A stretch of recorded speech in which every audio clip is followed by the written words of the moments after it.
भीष्म जी बोले, मैं श्री कृष्ण के आराधन की इच्छा से जिस वाणी का प्रयोग करना चाहता हूँ, वह विस्तृत हो या संक्षिप्त, उसे सुनकर वे पुरुषोत्तम मुझ पर प्रसन्न हो। जो स्वतः शुद्ध है, जिनकी प्राप्ति का मार्ग भी सर्वथा शुद्ध है, जो सबसे विलक्षण हंस स्वरूप है और प्रजाओं का पालन करने वाले परमेष्ठी है, उन परमात्मा की मैं शरण लेता हूँ। संपूर्ण जगत को धारण करने वाले श्री हरि परब्रह्म परमात्मा है। उनका न आदि है और न अंत। उन्हें न देवता जान पाते हैं, न ऋषि। एकमात्र वे नारायण ही सबको जानते हैं। नारायण से ही ऋषि प्रकट हुए हैं। सिद्धों और बड़े-बड़े नागों का भी उन्हीं से प्रादुर्भाव हुआ है। देवता और देवऋषि भी उनके विषय में इतना ही जानते हैं कि वे अविनाशी परमात्मा हैं। किंतु वे भगवान नारायण कौन है, कहां से आए हैं, इन बातों का यथार्थ ज्ञान देव, दानव, गंधर्व, यक्ष, राक्षस और सर्पों में से किसी को नहीं है। उन्हीं में संपूर्ण प्राणी स्थित होते हैं और उन्हीं में उनका लय होता है। जैसे डोरे में मन के पिरोए होते हैं, उसी प्रकार उन भूतेश्वर परमात्मा में संपूर्ण त्रिगुणात्मक भूत पिरोए हुए हैं। भगवान कभी नष्ट न होने वाले एक तने हुए लंबे सूत के समान है। उनमें यह कार्य कारण रूप जगत उसी प्रकार गुंथा हुआ है जैसे सूत में माला। संपूर्ण विश्व उन्हीं के आधार पर टिका हुआ है। यह उन्हीं की रचना है। उन श्री हरि के हजारों मस्तक, हजारों पैर तथा हजारों नेत्र हैं। हजारों भुजाओं, हजारों मुकुटों तथा हजारों मुखों से वे देदीप्यमान रहते हैं। वे ही इस जगत के परम आधार हैं। उन्हीं को नारायण कहते हैं। वे सूक्ष्म से भी सूक्ष्म और स्थूल से भी स्थूल है, भारी से भारी और उत्तम से भी उत्तम हैं। वाक और अनुवाकों में तथा कर्म और ब्रह्म का प्रतिपादन करने वाले वाक्यों में जिस सत्य का प्रतिपादन किया गया है, वह सत्कर्मा भगवान वासुदेव ही हैं। वे ही साम संज्ञक ऋचाओं के परमार्थ तत्व हैं। विशुद्ध अंतःकरण में उनका नित्य निवास होता है। वे अपने भक्तों का सदा पालन करते रहते हैं।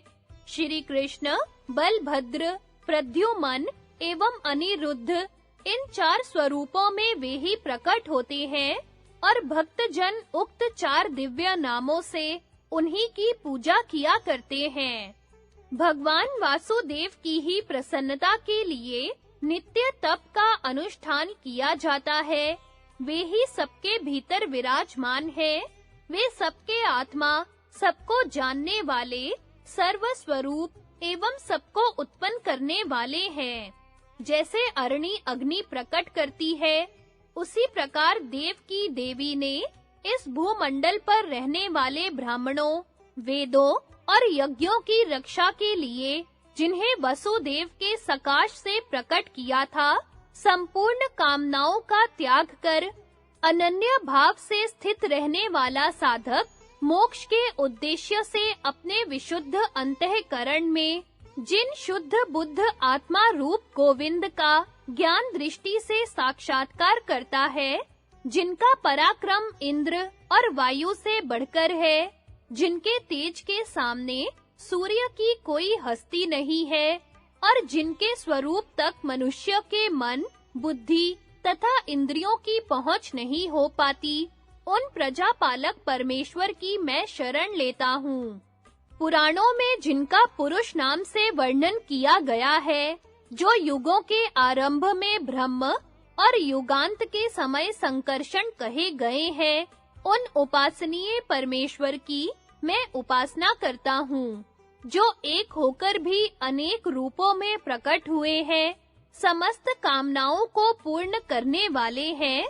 यज्ञ आदि कर्मों में लगे हुए अनन्य भक्त जिन परमात्मा का यजन करते हैं, जिन्हें संसार का कोषागार कहते हैं, जिनमें ही संपूर्ण प्रजाएं स्थित हैं, पानी के ऊपर तैरने वाले जल पक्षियों की तरह, जिनके ही ऊपर इस संपूर्ण जगत की चेष्टाएं हो रही है, जो परमार्थ सत्य स्वरूप और एकाक्षर ब्रह्म है, सत और असत से विलक्षण है, जिनका आदि, मध्य और अंत नहीं है, जिन्हें ना देवता ठीक-ठीक जानते हैं, ना ऋषि, अपने मन और इंद्रियों को वशीभूत करके संपूर्ण देवता, असुर, गंधर्व, सिद्ध, ऋषि तथा नागगण जिनकी सदा पूजा किया करते हैं, जो संसार रूपी दुख से छुड़ाने के लिए सबसे बड़ी औषधि है, जो जन्म मरण से परे स्वयं भू एवं सनातन देवता है, तथा जो इन नेत्रों और बुद्धि की पहुंच के बाहर है, उन भगवान नारायण की मैं शरण लेता हूँ, जो इस विश्व के विधाता और चराचर जगत के स्वामी है, जिन्हें संसार का साक्षी तथा अविनाशी परम पद कहते हैं।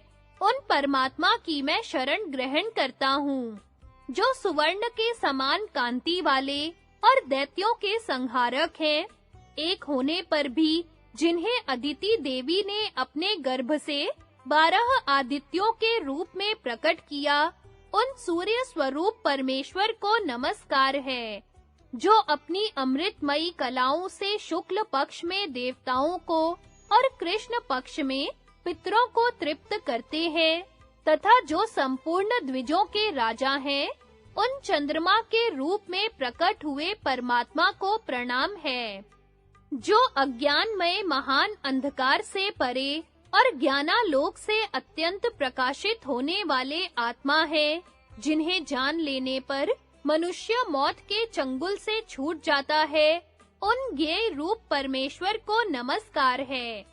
उक्त नामक बृहत यज्ञ के समय अगन्याधान काल में तथा महायाग में ब्राह्मण वृंद जिनका ब्रह्म के रूप में स्तवन करते हैं, उन वेद भगवान को नमस्कार है। ऋग्वेद, यजुर्वेद तथा सामवेद जिसके आश्रय है, 5 प्रकार का हविष्य जिसका स्वरूप है, गायत्री आदि 7 छंद ही जिसके 7 तंतु हैं, उस यज्ञ के रूप में प्रकट हुए परमात्मा को प्रणाम है। 4, 2, 5 और 2 अक्षरों वाले मंत्रों से जिन्हें हविष्य अर्पण किया जाता है, उन होम स्वरूप परमेश्वर को नमस्कार है, जो यजुः नाम धारण करने वाले वेद रूपी पुरुष है, गायत्री आदि छंद जिनके हाथ पैर आदि अवयव हैं, यज्ञ ही जिनका मस्तक है, तथा रथंतर और बृहत नामक साम ही जिनकी सांत्वना भरी वाणी है, उन स्तोत्र रूपी भगवान को प्रणाम है, जो 1000 वर्षों में पूर्ण होने वाले प्रजापतियों के यज्ञ में सोने की पांख वाले पंछी के रूप में प्रकट हुए थे। उन हंस रूपधारी परमेश्वर को प्रणाम है। पदों के समूह जिनके अंग है, संधि जिनके शरीर की जोड़ है, स्वर और व्यंजन जिनके लिए आभूषण का काम देते हैं, तथा जिन्हें दिव्य अक्षर कहते हैं, उन परमेश्वर को वाणी के रूप में नमस्कार है, जिन्होंने तीनों लोकों का हित करने के लिए यज्ञमय वाराह का स्वरूप धारण करके इस पृथ्वी को रसातल से ऊपर उठाया था। उन वीर्य स्वरूप भगवान को प्रणाम है, जो अपनी योग माया का आश्रय लेकर शेषनाग के 1000 फनों से बने हुए पलंग पर शयन करते हैं। उन निद्रा स्वरूप परमात्मा को नमस्कार है, जिनका सारा व्यवहार केवल धर्म के लिए है। उन वश में की हुई इंद्रियों के द्वारा जो मोक्ष के साधनभूत वैदिक उपायों से काम लेकर संतों की धर्म मर्यादा का प्रसार करते हैं, उन सत्स्वरूप परमात्मा को नमस्कार है, जो भिन्न-भिन्न धर्मों का आचरण करके अलग-अलग उनके फलों की इच्छा रखते हैं। ऐसे पुरुष पृथक धर्मों के द्वारा जिनकी पूजा करते हैं, उन धर्ममय भगवान को प्रणाम है।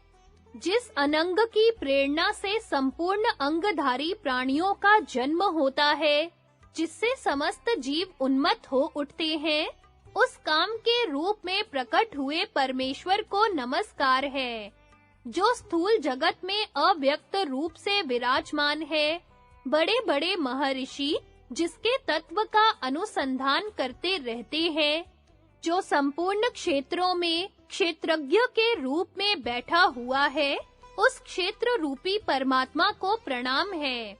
जो जागृत, स्वप्न और सुषुप्ति अवस्थाओं के भेद से त्रिविध प्रतीत होते हैं, गुणों के कार्यभूत 16 विकारों से आवृत्त होने पर भी अपने स्वरूप में ही स्थित हैं, सांख्य मत के अनुयायी जिन्हें उक्त 16 विकारों के साक्षी और उनसे निर्लिप्त 17वां तत्व मानते हैं, उन सांख्य रूप परमात्मा को नमस्कार है। जो नींद को जीतकर प्राणों पर विजय पा चुके हैं और इंद्रियों को अपने वश में करके शुद्ध सत्व में स्थित हो गए हैं, वे निरंतर योगाभ्यास में लगे हुए योगी जन समाधि में जिनके ज्योतिर्मय स्वरूप का साक्षात्कार करते हैं, उन योग रूप परमात्मा को प्रणाम है। पाप और पुण्य का क्षय हो जाने पर पुनर्जन्म के भय से मुक्त हुए शांत चित्त सन्यासी जिन्हें प्राप्त करते हैं, उन मोक्ष रूप परमेश्वर को नमस्कार है। सृष्टि के 1000 युग बीतने पर प्रचंड ज्वालाओं से युक्त प्रलयकालीन अग्नि का रूप धारण कर जो संपूर्ण प्राणियों का संहार करते हैं, उन उग्र रूपधारी परमात्मा को प्रणाम है। इस प्रकार संपूर्ण भूतों का भक्षण करके जो इस जगत को जलमय कर देते हैं और स्वयं बालक का रूप धारण कर अक्षय वट के पत्ते पर शयन करते हैं, उन मायामय बाल मुकुंद को नमस्कार है। जिस पर यह विश्व टिका हुआ है, वह ब्रह्मांड कमल जिन पुंडरीकाक्ष भगवान की नाभि से प्रकट हुआ है, उन कमल रूपधारी परमेश्वर को प्रणाम है।